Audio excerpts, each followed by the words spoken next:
नमस्कार दोस्तों, इस देश की राजनीति को साधना हर किसी के बूते की बात होती नहीं है और खासतौर पर तब जब छोटी छोटी रेखाओं के समानांतर अगर आप बड़ी रेखा नहीं खींच पाते हैं तो फिर ऐसे में आपकी राजनीति उलझ कर रह जाएगी। और इस भारत देश के भीतर में जिसने भी छोटी छोटी रेखाओं के समानांतर एक बड़ी रेखा खींच डाली, उसके बाद उसकी राजनीति इस देश में चमक उठी। और इस भारत देश के भीतर में प्रधानमंत्री नरेंद्र मोदी और गृह मंत्री अमित शाह से बेहतर और कौन जान सकता है, जिनके अपने गवर्नेंस, अपने राजनीतिक कार्यकाल के दौर में चाहे वह गुजरात हो या फिर भारत देश ही क्यों ना हो, जो कि छोटी छोटी मुश्किलें उभर करके आई, उसके ठीक बराबर उन्होंने इतनी बड़ी रेखा खींच डाली कि तमाम दूसरे राजनीतिक पार्टी उन छोटी रेखाओं में उलझ कर रह गए। तो क्या इस बार फिर 2024 के लोकसभा चुनाव के बाद एक बहुत बड़ी लकीर खींचने की स्थिति में दिल्ली आ रही है? क्योंकि खुद नरेंद्र मोदी और अमित शाह की राजनीति को अगर आप समझिएगा तो फिर अब ध्यान दीजिए, 2002 में गुजरात दंगों के बाद वाइब्रेंट गुजरात का प्रयोग किया गया और लोग गुजरात दंगों को भूलकर गुजरात मॉडल का जिक्र करने लगे, जो कि अर्थव्यवस्था और कॉर्पोरेट के आश्रय चल रहा था। और दिल्ली के भीतर राजनीति तौर पर अगर परिस्थिति को समझिएगा तो फिर 2014 के भीतर सिर्फ बीजेपी के मैनिफेस्टो में एक ही लाइन का जिक्र था कि अयोध्या में राम मंदिर बनना चाहिए। इसके आगे पीछे कुछ भी नहीं लिखा गया और उस समय मनमोहन सिंह की इकोनॉमी को निशाने पे लिया गया और इस भारत देश को उन तमाम परिस्थितियों से आगे ले जाने की सोच को पैदा किया गया, जिसको लेकर के उस समय में संकट उभर रहा था। 2019 के लोकसभा चुनाव में भी बीजेपी मैनिफेस्टो में बहुत बड़ा जगह कोई बीजेपी अयोध्या के राम मंदिर को दिया नहीं था, लेकिन सियासी तौर पर 2024 से ठीक पहले अयोध्या के भीतर राम मंदिर निर्माण और प्राण प्रतिष्ठा कार्यक्रम के भीतर बतौर पुजारी के तर्ज पर प्रधानमंत्री नरेंद्र मोदी की मौजूदगी ने यह देश को दिखला दिया कि 2024 का लोकसभा चुनाव वह कैसे जीतेंगे। लेकिन 2024 के लोकसभा चुनाव परिणाम में देश की जनता ने जिन मुद्दों को उठाया, दरअसल उसने दिल्ली की राजनीतिक नींव को ही हिला के रख दिया। यानी कई मौके के ऊपर इस भारत देश के भीतर बड़ी रेखा, चाहे नोटबंदी के आश्रय हो, चाहे वो जीएसटी के आश्रय हो, चाहे इस भारत देश में सुरक्षा के क्षेत्र में राफेल का समझौता हो, चाहे पेगासिस को लाने की सोचो, तमाम सारे परिस्थितियों में अगर आप देखिएगा तो धारा 370 का भी जिक्र होता है। लेकिन पहली बार देश में 2024 के लोकसभा चुनाव के बाद दिल्ली की राजनीतिक जमीन हिली हुई है और उसको समझ नहीं आ रहा है वर्तमान समय में कि अब आगे की राजनीतिक भविष्य के तौर पर वो किस एजेंडे को सामने लेकर आए। और ये संकट केवल भारतीय जनता पार्टी के सामने नहीं है, आरएसएस के भी सामने है और इन दोनों को लेकर के बहुत बड़ा संकट तो खुद प्रधानमंत्री नरेंद्र मोदी और अमित शाह के सामने खड़ा है, जिनकी अपनी राजनीतिक लड़ाई अपने ही पार्टी के बीच कहीं ज्यादा गहराने लगी है। तो इसको साधा कैसे जाए, और इसीलिए दिल्ली के भीतर बैठकों का दौर शुरू हो गया है। बीते एक सप्ताह के भीतर 13 और उत्तर प्रदेश के भीतर डिप्टी सीएम केशव मौर्य ने डेरा डाले, वो उनको बुलाया गया है। गृह मंत्रालय के कई बड़े अधिकारी साथ में बैठे हुए हैं। नीति आयोग तमाम परिस्थितियों को परख रहा है, समझ रहा है और इस दौर में हर कोई ये बात जानने का कोशिश कर रहा है कि आखिर उत्तर प्रदेश को लेकर, जहां की 80 लोकसभा सीट बहुत मायने रखती है दिल्ली तक पहुंचने को लेकर, इस बार वह ऐसे डगमगा गई कि अगर एनडीए के सहयोगी दल न होते उत्तर प्रदेश के भीतर तो फिर मोदी सत्ता तो हवाई उत्तर प्रदेश से हो चुकी होती। तो ऐसे में उत्तर प्रदेश को लेकर के जो राजनीतिक रेखा खींचने की कोशिश इस बार की जा रही है वह हैरान करने वाली है, क्योंकि निशाने पर योगी आदित्यनाथ नहीं है, निशाने पर अखिलेश यादव की राजनीति है। उत्तर प्रदेश के भीतर लोगों की वह परिस्थितियां हैं जिन्होंने अपने तौर पर मुद्दों के जरिए भारतीय जनता पार्टी को बताया। 2024 के लोकसभा चुनाव में नरेंद्र मोदी को दिखाया कि आप जिस आश्रय चल रहे हैं उत्तर प्रदेश की जनता उसके साथ चलने को तैयार नहीं है। और पहली बार, यानी ये कहे कि एक दौर में जब कांग्रेस की सत्ता थी तब भारतीय जनता पार्टी उत्तर प्रदेश के भीतर घुस नहीं पाई। जब मंडल कमंडल का दौर आया तो उस दौर में मंडल और कमंडल के बीच उत्तर प्रदेश की राजनीति बटी हुई दिखाई देने लगी। लेकिन उसके बाद की परिस्थिति को अगर समझिएगा तो फिर एक और कांसीराम या फिर मायावती थी और वहीं दूसरी तरफ मुलायम सिंह यादव थे। यानी मंडल की राजनीति ने उत्तर प्रदेश को अपने हवाले कर लिया। लेकिन एक नई परिस्थिति 2014 के लोकसभा चुनाव के बाद जो परिस्थिति पैदा हुई वो 2024 के लोकसभा चुनाव तक आते आते सिमट गई। लेकिन दिल्ली में बैठे हुए बैठकों में या उत्तर प्रदेश को समझने वाले लोग हो, वह इस बात को समझने की कोशिश एक तरफ ये कर रहे हैं कि यह कैसे संभव है कि पश्चिमी उत्तर प्रदेश, अवध का इलाका हो या फिर पूर्वी उत्तर प्रदेश, तीनों जगहों के ऊपर बराबर तरह की शिरकत अखिलेश यादव की हो जाए और वही मायावती का पूरा सुपरा साफ उत्तर प्रदेश से हो जाए। मायावती 9.5% वोट लेकर के भी एक भी सीट ना जीत पाए और स्ट्रेटेजिकली कांग्रेस 9.5% वोट के बाद 6 लोकसभा की सीटें जीत जाए और इन सबके बीच अखिलेश यादव 37 लोकसभा की सीट जीत जाए, बीजेपी 33 पर अटक जाए। अपना दल जो 2 सीटों पर थे उसके पास 1 से मिर्जापुर की सीट केवल बचे हैं और वहीं आने वाले समय में क्या सच में किसी एक राज्य के एक मुख्यमंत्री के भरोसे अगर दिल्ली की सत्ता रहेगी तो फिर वह खुद मुख्यमंत्री से प्रधानमंत्री क्यों नहीं बनना चाहेगा? यानी योगी आदित्यनाथ को अगर तैयार भविष्य के लिए किया जा रहा है तो फिर दिल्ली के भीतर बैठी हुई राजनीति के शीर्ष नेता उसमें खुद प्रधानमंत्री नरेंद्र मोदी तो खुद को बनने की दिशा में जो देखते हैं उसके लिए यह मुश्किल घड़ी होगी। जाहिर तौर पर प्रधानमंत्री नरेंद्र मोदी के बाद दूसरे नंबर पर जिक्र अमित शाह का होता है, तो अमित शाह को इस चुनाव ने सबसे बड़ा झटका दे दिया है, क्योंकि पार्टी कमजोर हो गई और पार्टी अगर कमजोर हो जाएगी तो आप सत्ता में आ नहीं सकते हैं। तब ऐसे में आपको एक बड़ी रेखा खींचनी पड़ेगी। तो क्यों नहीं उत्तर प्रदेश को 3 हिस्सों में बांटा जाए, एक और पश्चिमी उत्तर प्रदेश, एक तरफ अवध का इलाका और तीसरी ओर पूर्वी उत्तर प्रदेश। तो यानी ये कहे कि इस दौर में ध्यान देंगे कि अखिलेश यादव की पूरी राजनीति उत्तर प्रदेश के भीतर 2024 के लोकसभा चुनाव के बाद उन्हें बहुत कद्दावर तौर पे खर्च कर चुका है, और साथ में कांग्रेस और वही राहुल गांधी का राजनीतिक प्रयोग उत्तर प्रदेश के भीतर इसने तो गजब ढा दिया, जहां पर इस भारत देश के भीतर केवल और केवल उत्तर प्रदेश के भीतर मुस्लिम यादव और उनके साथ दलित वोट बैंक नहीं आया, ओबीसी का बहुत बड़ा हिस्सा भी टूट कर आया। और वहीं दूसरी ओर जहां भारतीय जनता पार्टी के पास से जो वोट बैंक खिसके वो केवल ओबीसी के नहीं खिसके, या फिर जो दलित वोट बैंक जो मायावती के न रहने पर भारतीय जनता पार्टी को ऐसा लगता रहा कि उनके पक्ष में चले जाएंगे, इसके उलट ब्राह्मण वोट तक उनके हिस्से से खिसक गई। यानी जातियों के आधार पर अगर उत्तर प्रदेश को अगर समझ रहे हैं तो फिर भारतीय जनता पार्टी के लिए भविष्य बड़ा मुश्किल भरा हुआ है। अगर किसी एक व्यक्ति को उत्तर प्रदेश का सब कुछ सौंप कर दिल्ली की सत्ता अपने पास रखना चाहते हैं तो ये हालात भी खतरे की घंटी है। और इन सब के बीच अगर विपक्ष का कोई नेता उत्तर प्रदेश की राजनीति को अपने बूते आंकड़े की दृष्टि से अगर आ जाएगा तो तब तो कुछ भी नहीं बचेगा। दरअसल आज इन तमाम सारी परिस्थितियों को समझने के बाद जिन बातों को हम बता रहे हैं वो काफी अपने आप में हैरान कर देने वाली बात है, क्योंकि पहली बार देश में नजर आया कि जो खासतौर पे 4 बड़ी योजनाएं जो उत्तर प्रदेश को प्रभावित करती है। उत्तर प्रदेश गरीब है, मुफलिसी में जीता है, बेरोजगारी है, मजदूरों की संख्या बहुत ज्यादा है, गरीबी है, प्रवासी मजदूर और ज्यादा है, और उन्हीं सारे लोगों ने दिल्ली की सत्ता को चिता दिया, धमका दिया, डरा दिया कि आप हमको अनदेखा नहीं कर सकते। और ध्यान दीजिए प्रधानमंत्री नरेंद्र मोदी की योजना, अगर आप गरीब कल्याण योजना को देखते हैं तो इस देश के करीब करीब 237 लाख परिवार जो है इसके भीतर शामिल हैं। जिन 237 लाख परिवारों को 5 किलो फ्री में अनाज मिलता है उसमें से सबसे ज्यादा 40 लाख परिवार, उससे ज्यादा एक आंध्र प्रदेश आता है, लेकिन उत्तर प्रदेश का नंबर दूसरा है। 40 लाख परिवार उत्तर प्रदेश के हैं। तो वहीं उन्हें गरीब कल्याण योजना से राहत मिलती है, जो कि किसान सम्मान निधि योजना है, जो पूरे देश में 9.5 करोड़ किसान है, छोटे और सीमांत किसान, उसमें से 2 करोड़ 10 लाख किसान जो है वो उत्तर प्रदेश के हैं, इनको भी किसान सम्मान निधि मिलता है। जो उज्ज्वला योजना है वह पहले राउंड को अगर समझे तो करीब 8 करोड़ लोगों का जिक्र था, उसमें से करीब 1.5 करोड़ उज्ज्वला योजना का लाभ पाने वाले उत्तर प्रदेश में ही है। तो जो आवास योजना, प्रधानमंत्री आवास योजना का जिक्र होता है, उसमें जो सैंक्शन किए गए उत्तर प्रदेश के भीतर में हैं वो करीब 15,73,000 घर है। ये अगला मसला है कि उसमें से केवल 27% घर ही पूरे हो चुके हैं। उसके बावजूद भी जो सैंक्शन किए गए उसमें उत्तर प्रदेश आ गया। तो उत्तर प्रदेश तो उन राज्यों में शामिल है जहां सबसे ज्यादा लाभार्थी हैं। इसके बावजूद भी 2024 के लोकसभा चुनाव का मैसेज बहुत बिल्कुल अलग निकल करके आया। आखिर इस तरह की ऐसी जरूरत एक ही झटके में क्यों आ गई?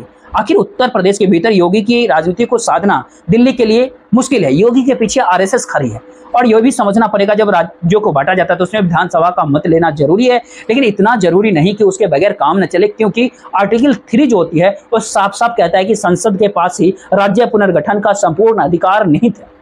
और वहीं मौजूदा समय में उत्तर प्रदेश के भीतर की अगर बात को समझे तो सन 2000 में जब उत्तर प्रदेश से उत्तराखंड को अलग किया गया था तब किसी राजनीतिक पार्टी ने कोई शोर नहीं मचाया था। 2007 में मायावती ने, उस समय दिल्ली में मनमोहन सिंह की सत्ता हुआ करती थी, उन्होंने प्रस्ताव भेजा था कि उत्तर प्रदेश को 5 हिस्सों में बांटा जाए।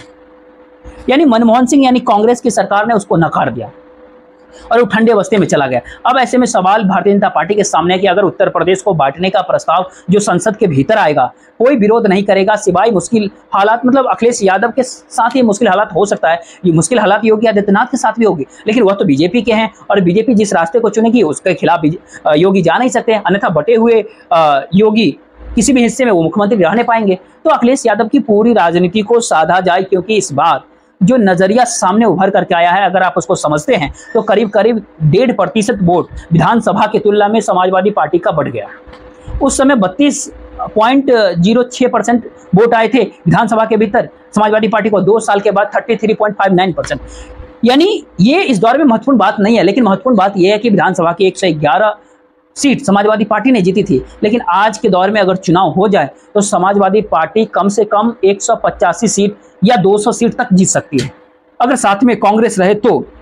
क्योंकि कांग्रेस का वोट और कांग्रेस की सोच और राहुल गांधी को लेकर जो इस दौर में नया वातावरण उत्तर प्रदेश के भीतर और संपूर्ण देश में जो नजर आया, अब बाकायदा CSDS और लोक नीति ने प्रधानमंत्री के तौर पर राहुल गांधी और नरेंद्र मोदी का नाम सामने जब किया तो नरेंद्र मोदी के और राहुल के पक्ष में 4% ज्यादा वोट पड़े। यानी प्रधानमंत्री के तौर पर भी उत्तर प्रदेश ने राहुल गांधी को आगे रखा, प्रधानमंत्री नरेंद्र मोदी को आगे नहीं रखा प्रधानमंत्री पद के लिए। यानी यह चेहरा उत्तर प्रदेश के भीतर राहुल गांधी का चेहरा बढ़ा और नरेंद्र मोदी का गायब हो गया। इन परिस्थितियों में अगर समझे तो समाजवादी पार्टी ऐसे में 111 विधानसभा की सीट 2022 की विधानसभा में अगर जीतती है और लोकसभा चुनाव 2024 में जहां पर प्रधानमंत्री की रेस हो रही है वहां पर 185 विधानसभा सीट के ऊपर आगे बढ़त नजर आती है, तो बीजेपी के लिए खतरे की घंटी नहीं बल्कि उसकी पूरी राजनीतिक प्रयोगशाला उत्तर प्रदेश से एक झटके में खत्म हो जाएगी। जो उसने सोचा समझा परखा अब तक, और साथ में वही कांग्रेस के वोट परसेंट में करीब करीब 7% का इजाफा हुआ है। 2.33% उसको विधानसभा 2022 की उत्तर प्रदेश की विधानसभा में मिले थे, केवल 2 विधायक जीते थे या फिर 2 विधायक बन पाए थे कह सकते हैं।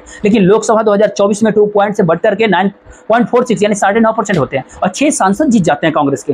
करीब से करीब 30 से 32 सीटों पर कांग्रेस आपको विधानसभा में आगे दिखाई देती है अगर लोकसभा चुनाव के अक्ष तले अगर आप देखेंगे तो। और पूरे एनडीए को अगर झोंक दीजिए, उसमें आरएलडी को भी शामिल कर लीजिए, अपना दल को शामिल कर लीजिए, निषाद पार्टी को शामिल कर लीजिए, तो भी एनडीए 179 या 180 से आगे बढ़ने की स्थिति में उत्तर प्रदेश में आज चुनाव हो जाए तो नहीं है। ये 2024 के लोकसभा चुनाव के अक्ष तले अगर देखें तो तब प्रधानमंत्री नरेंद्र मोदी के चेहरे के अक्ष तले सारी चीज चल रहा है और योगी डबल इंजन की सरकार को लेकर के सामने खड़े हैं। वहीं इंडिया गठबंधन 215 पार की स्थिति में चली जाएगी, मायावती 10 से 8 सीटों के बीच फंसी हुई है। ये परिस्थिति बताती है कि उत्तर प्रदेश के भीतर की राजनीति जो है वो काफी तेजी से बदल रही है और सबको इस दौर में पता है कि 2027 में विधानसभा चुनाव होने हैं और सबको इस दौर में पता है कि उत्तर प्रदेश का योगदान दिल्ली को लेकर के आने वाले समय में सियासी तौर पर भारतीय जनता पार्टी के भीतर ही कुछ नए गुल को खिलाने वाला है।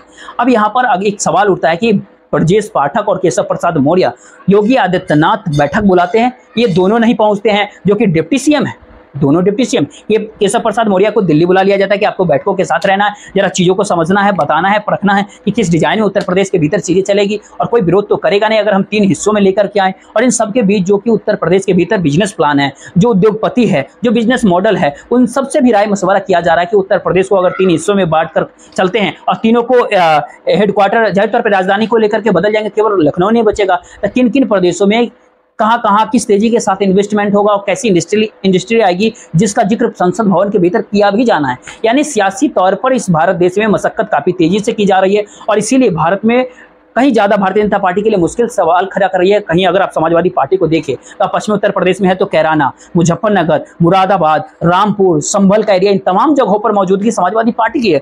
उसके बाद अगर आप आगे बढ़ते हैं तो फिरोजाबाद, मैनपुरी, एटा, बदायूं, अनोला, खीरी, धराईमन, इन तमाम जगहों के ऊपर फिर समाजवादी पार्टी आती है। जब अवध के क्षेत्र में आप घुसते हैं तो मोहनलालगंज, लखनऊ, सुल्तानपुर, प्रतापगढ़, इटावा, कन्नौज, जालौन, इन तमाम जगहों पर तो समाजवादी पार्टी की बढ़त है। अगर आप पूर्वी उत्तर प्रदेश के अंदर बढ़ते हैं तो फतेहपुर, कौशाम्बी, फैजाबाद, अम्बेडकर नगर, श्रावस्ती, बस्ती, संत कबीर नगर और एक लंबी लिस्ट है, लालगंज, आजमगढ़, घोसी, सलेमपुर, बलिया, जौनपुर, मछलीशहर, गाजीपुर, चंदौली, रॉबर्टगंज, मतलब तमाम सारे जगहों पर समाजवादी पार्टी चुनाव जीती है और साथ में कांग्रेस की मौजूदगी भी है। अमेठी और रायबरेली भर नहीं है, इलाहाबाद और बाराबंकी में भी उसकी मौजूदगी है, पश्चिमी उत्तर प्रदेश में भी, सहारनपुर में भी उसकी मौजूदगी है। ये परिस्थिति कमोबेश बताती है कि कहीं ना कहीं कांग्रेस भी या चाहे अगर यह प्रपोजल आएगा तो वो साथ खड़ी हो जाएगी, क्योंकि उसका अपना संगठन उत्तर प्रदेश के भीतर नहीं है। मजबूत संगठन समाजवादी पार्टी के पास है उत्तर प्रदेश में, मजबूत वोट बैंक के तौर पर मायावती के पास था, लेकिन मायावती के सक्रिय न रहने के बाद परिस्थिति उत्तर प्रदेश में बदलने लगी। अब सवाल ऐसे में यह कि बीजेपी अपने तौर पर अगर आप पूर्वी पूर्वांचल उत्तर प्रदेश को देखें तो वहाँ क्या है, बैरेज है, केसरगंज है, गोंडा है, डुमरियागंज है, महाराजगंज है, गोरखपुर है, कुशीनगर है, देवरिया है, बांसगांव है, बनारस है, भदोई है और मिर्जापुर भी अपना थे। बुंदेलखंड का इलाका वहां पे पहले से अलग राज्य के तौर पे होता रहा है, लेकिन वहां पे आपको मध्य प्रदेश के भी बुंदेलखंड के इलाकों को शामिल करना पड़ेगा। अभी सेंटर उसमें फंसना नहीं चाहता, क्योंकि मध्य प्रदेश के भीतर भारतीय जनता पार्टी की राजनीति पकड़ काफी जबरदस्त है। वहां पर वह बिल्कुल भी नहीं चाहता है कि कोई सेंध लगे, इसीलिए जो कि उत्तर प्रदेश के भीतर जो बुंदेलखंड का इलाका है वहां पर भी समाजवादी पार्टी 3 जगहों पर जीत गई। बीजेपी के पास, भारतीय जनता पार्टी के पास केवल झांसी आई, जालौन, हमीरपुर, बांदा, यहाँ पर समाजवादी पार्टी जीती। यानी एक है उत्तर प्रदेश के पूरे राज्य के भीतर की अगर परिस्थितियों को अगर आप समझ रहे हैं तो यह पहली बार एक ऐसी चुनौती भारतीय जनता पार्टी के सामने है जो कि मंडल से निकली और उत्तर प्रदेश के भीतर उन तमाम मुद्दों को उसने अपने अनुकूल कर लिया, या फिर जनता ने भारतीय जनता पार्टी के प्रतिकूल कर दिया, जहां पर उसके लिए अपनी राजनीतिक जमीन भारतीय जनता पार्टी के लिए नहीं बची। ऐसी परिस्थिति भारतीय जनता पार्टी के सामने कभी आई नहीं होगी, क्योंकि उसकी राजनीतिक एजेंडे हमेशा से जिंदा रहे। वह चाहे अयोध्या में राम मंदिर को लेकर के, चाहे जिक्र बार बार मथुरा बनारस काशी का होता हो, ज्ञान व्यापी भी बीच में उभरा, और इन सबों के बीच ओबीसी का दावपेच भी इस दौर में चला गया। और वहीं 80-20 का खेल भी लोग विधानसभा चुनाव के भीतर योगी आदित्यनाथ ने खोला। इन सब के बीच बुलडोजर की राजनीति भी सामने निकल करके आई। यानी इस दौर में समाज में अलग अलग रेखाओं को खींचते खींचते समाज के भीतर जो परिस्थितियों ने बांटना शुरू किया उत्तर प्रदेश के भीतर, 2024 लोकसभा चुनाव की परिस्थितियों ने एक नए सिरे से देश को बता दिया कि सत्ता दिल्ली को पलटने के लिए उत्तर प्रदेश तैयार है। अगर उत्तर प्रदेश दिल्ली की सत्ता को पलटने के लिए तैयार है तो कितना समय लगेगा उसको उत्तर प्रदेश की सत्ता को पलटने में? अगर उत्तर प्रदेश नहीं रहेगी तो फिर दिल्ली आपके पास कैसे रहेगा? इन सारे परेशानियों के बीच आप क्यों नहीं एक बड़ी रेखा दिल्ली खींच दे और उस दिशा में बात अब बढ़ाने लगे। लेकिन बात उसके आगे की इसलिए भी इस दौर में है क्योंकि जो वोटिंग पैटर्न इस दौर में 2024 के लोकसभा चुनाव में नजर आया, उसने स्ट्रेटेजिकली ब्राह्मणों को बांटा, राजपूतों को बांटा, कुर्मी कोयली सिमटे, तो दूसरी तरफ दलित वोट बैंक भी, जाटव भी बटा। जाटव हालांकि ज्यादातर मायावती के साथ रहा है 2024 के लोकसभा चुनाव में भी वो, लेकिन वह भी बटा, वो एक तरफ नहीं बटा, वो बट गया। कुछ इंडिया के पक्ष में गया, कुछ 24%, 24%, 25% एनडीए के पक्ष में गया, 44% कुछ मायावती के पास रहा, कुछ बाकियों के पास गया। इन सारी परिस्थितियों ने जो संदेश दिया, उस संदेश में लाभार्थियों का था, उसमें संदेश जाति का भी था, उसमें मैसेज धार्मिक वोटों के ध्रुवीकरण को लेकर के जो राजनीति बीते 2-3 दशकों से लगातार उत्तर प्रदेश के भीतर खासतौर पर 89 के बाद से जो चली आ रही थी 2024 के लोकसभा चुनाव तक, उसके ऊपर ब्रेक लगा दिया। यानी ये कहे कि 2024 के लोकसभा चुनाव में उत्तर प्रदेश एक ऐसी परिस्थिति के साथ उभर करके सामने आया जिसने इस भारत देश को संदेश दे दिया कि उसको क्या पसंद है और क्या नहीं पसंद है, और संयोग से जो पसंद नहीं है उसमें जो चेहरा है वही चेहरा सबसे बड़ा है, यानी प्रधानमंत्री नरेंद्र मोदी का चेहरा। इसीलिए ध्यान दीजिएगा आखिर वो कौन सी परिस्थिति है जिसमें बनारस के भीतर प्रधानमंत्री नरेंद्र मोदी के बुलेट प्रूफ गाड़ी के ऊपर एक चप्पल फेंक दिया जाता है, या कहते हैं उछाल दिया जाता है, जिसका जिक्र राहुल गांधी ने यह कहते हुए कर दिया कि कोई कल्पना कर सकता है कि चुनाव से पहले ऐसा कोई सोच भी सकता था। ये ताकत कहां से आई? दरअसल ये जनादेश की ताकत थी। उसी जनादेश की ताकत ने अगर समीकरणों को साधने भारतीय जनता पार्टी निकलेगी या फिर दिल्ली साधने निकलेगी तो वो इसमें उलझ कर रह जाएगी। इसलिए एक बहुत बड़ी रेखा क्यों नहीं खींच दी जाए, और वहीं छोटे छोटे राज्यों में, जिसमें हर राज्यों में 25 से 30 के बीच में लोकसभा की सीटें हों, तो ऐसे में करीब करीब 125 के लगभग विधानसभा की सीटें हो। एक जगह 200 जो खासतौर पर अवध का इलाका होता है, और बाकी जगहों पर आपको अधिक से अधिक 125, 130, और यहाँ पर एक देश एक, मतलब यहाँ पे एनडीए सरकार की आते ही ब्रेक लग जाती है। तो फिर ऐसे में आपको बिल्कुल उत्तर प्रदेश को नए सिरे से देखना पड़ेगा, क्योंकि गुजरात मॉडल अभी भी भारतीय जनता पार्टी के अनुकूल है। मध्य प्रदेश के भीतर जिले दर जिले और यहाँ तक कि कस्बों दर कस्बों आदिवासी बहुल इलाके के भीतर भी आदिवासी की आरएसएस की पहुंच और पकड़ है। इसीलिए मध्य प्रदेश के भीतर कांग्रेस अभी भी एंट्री नहीं कर पा रही। अगर गुजरात को आप देख रहे हैं, मध्य प्रदेश को आप देख रहे हैं, छोटे प्रदेशों में आप उत्तराखंड और हिमाचल को देखिए, इन सारे जगहों पर किसी तीसरे की एंट्री नहीं होगी। किसी तरीके से बिहार इसलिए बच गया क्योंकि नीतीश कुमार पलट गए। अगर ना पलटे होते तो फिर बिहार में क्या होता?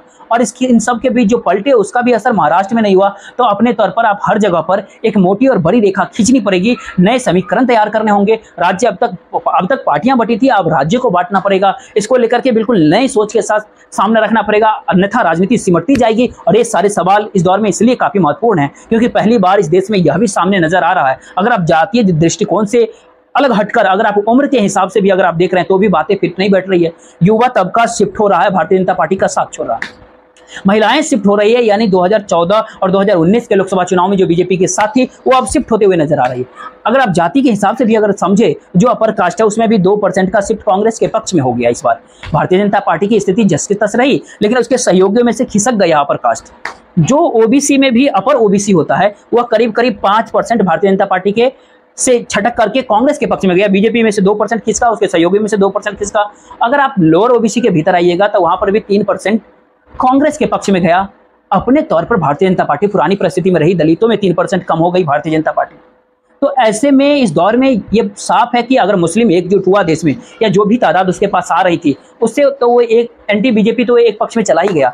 लेकिन आप आर्थिक तौर की परिस्थितियों को भी अगर आप समझे तो गरीब भी जो था वह पहली बार भारतीय जनता पार्टी से फिसलता हुआ इस दौर में नजर आया, तमाम लाभार्थी होने के बावजूद भी। और जो इंडिया और एनडीए के बीच का अंतर था वह कहीं पर 12% होता, वो धीरे धीरे सिमटते सिमटते आप 4, 5, 6% के आसपास आ गया। केवल इतना ही अंतर है। जो लोअर मिडिल क्लास है इस देश में वह एक समय 9% का उसका गैप था जो इंडिया और एनडीए के बीच में था, इस बार वो कम होते होते 3-4% पे आ गया। जो मिडिल क्लास है वह करीब करीब 15% के अंतर के साथ एनडीए के पक्ष में होता था, अब वह घटते घटते सिमटते सिमटते 15 से 9% पे आ गया। जो अपर कास्ट है देश में, जो कि एक तरह से 55% तक बीजेपी के पक्ष में रहता था और एनडीए के पक्ष में रहता था, वो घट करके इस बार 48 पे आ गया।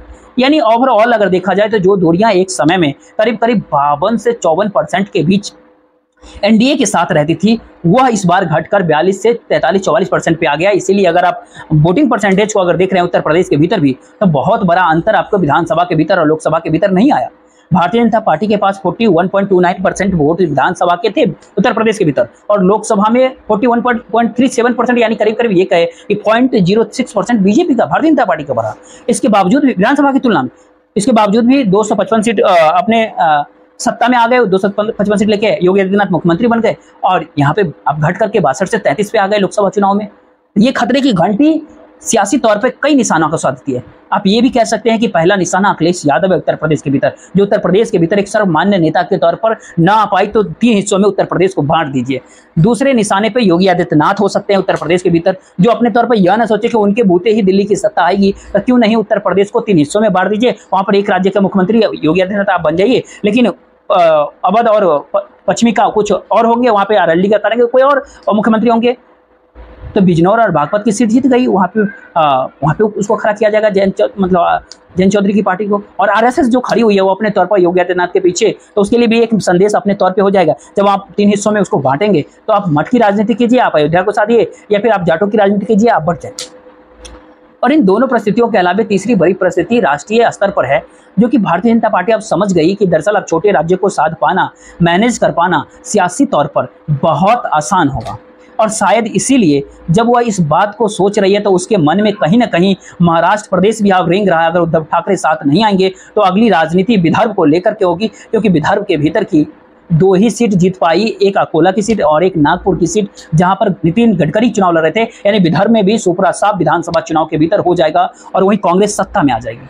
यानी ये कहे कि कांग्रेस का वर्चस्व 2024 के लोकसभा चुनाव में अगर महाराष्ट्र की राजनीति में बढ़ा है, अगर वो मराठवाड़ा के भीतर भी कई सारी चीज जीते, लेकिन विदर्भ ने एक ठोस मजबूती दी है कांग्रेस को, तो राजनीतिक तौर पर दिल्ली के भीतर जो कवायद राजनीति तौर पर अगर की जा रही है वो राज्य को लेकर के की जा रही है, और उत्तर प्रदेश सबसे पहले निशाने पर है। सवाल केवल इतना है कि संसद सत्र शुरू तो हो जाए, उसके बाद इतनी लंबी रेखा खींचने की स्थिति में क्या सच में नरेंद्र मोदी और शाह आ चुके हैं? जी हाँ, आ चुके हैं। क्या सच में संसद सत्र के दौरान वही नीतीश कुमार, वही चंद्रबाबू नायडू, वही आरएलडी के नेता जयंत चौधरी और वही पुराने छिटपुट जो छोटे छोटे राजनीतिक दलों को संभाले हुए जो अपना दल हो, निषाद पार्टी हो या कुशवाहा हो, या ये सभी साथ देंगे नरेंद्र मोदी को, या फिर उन्हें मना लिया जाएगा? क्योंकि सब कुछ तो इस दौर में भारतीय जनता पार्टी के हाथ में है। यह बात मानकर चल रहे हैं केवल बहुमत के, और यह बहुमत शब्द नीतीश मोदी के साथ नहीं है। यही सबसे बड़े खतरे की घंटी इस बार हो चली है। इसीलिए अब छोटे रेखाओं में आप नरेंद्र मोदी उलझना नहीं चाहते हैं, और एक लंबी रेखा एक अंतिम राजनीतिक प्रयोग के तौर पर खींचने की दिशा में नरेंद्र मोदी की कदम आगे बढ़ चुकी है। देखते रहिए। जय हिंद।